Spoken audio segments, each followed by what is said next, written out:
Hey guys, welcome back here.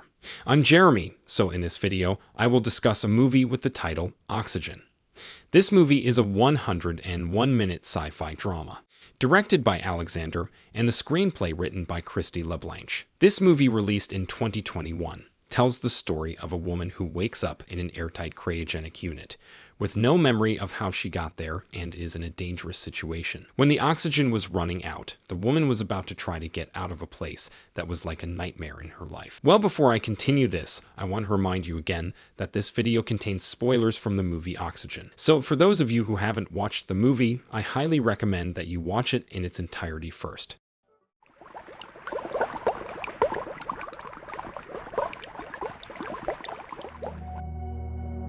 Unknown how it happened, a woman with memory loss found herself trapped in an airtight cryogenic medical unit. His body is bound and covered by a kind of thin membrane that wraps all parts of his body. In his hand, there is a needle embedded. When she tried to shake him off, images from memories appeared in her head. He remembered being in a fast-moving bed in the hospital hallway, several officers pushing his bed in a hurry.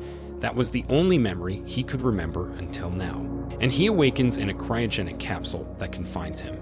He took off all the devices attached to his body. Suddenly, the system of the cryogenic capsule turns on. It's a shame the cryo unit had an oxygen system failure, which left it with only about 35% oxygen levels in the unit. Oxygen levels can decrease quickly at any time. The woman spoke to the system, calling herself Milo, or Medical Interface Liaison Officer.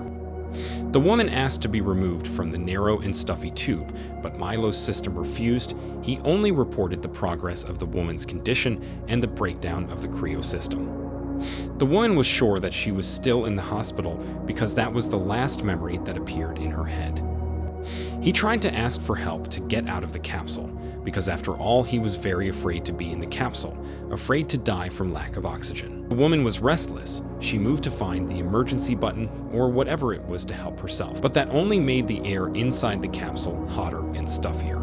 His attempts to find the help button were also fruitless, and at that time there was only confusion, anxiety, and a dead end that he felt. Didn't know how to save herself. The woman who had lost her memory was feeling all over her body because she thought maybe she was sick, so she was put in a capsule, thinking that maybe the medics would check him periodically and he would just have to wait for that moment to come. The woman talks to Milo, asking if anyone knows about the damage to his cryo capsule and if help is coming. But Milo replies that no one has responded to the emergency messages.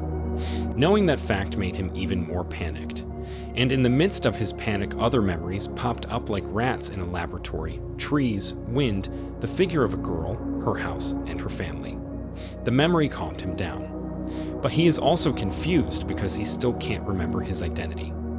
He gives orders to Milo to identify his identity, but Milo only answers the patient's passcode, which is Omicron 267.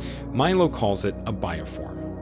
The woman also asked to be shown a picture of herself.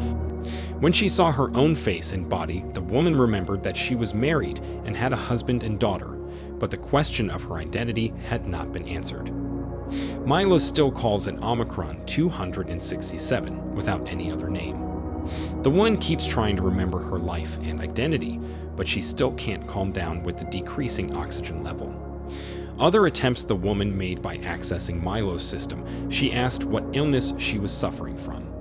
But Milo doesn't answer because the damage to the system hasn't been repaired. Not running out of ideas, the woman tried to call out.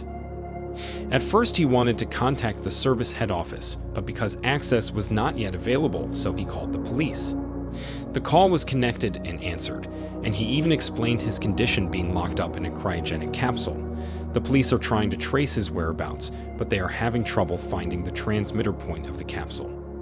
The woman was finally asked to state the capsule model and the serial number of the unit she was occupying, which was indeed located on the inside of the capsule. While the police tracked the cryo unit, the woman thought to find her identity with a DNA sample. Milo took a sample from her body and found DNA that matched the woman. Her identity was discovered. She is a doctor and cryogenic scientist named Elizabeth Henson. Finally, he can remember his own name. The woman who used to be called Liz can even remember some of the memories again in his head. The police contacted her again. This time, Liz was handled by an officer named Mario, a captain in the Police Science and Technology Department. He asked Liz to calm down while asking how much oxygen was in her capsule and how much longer she could last.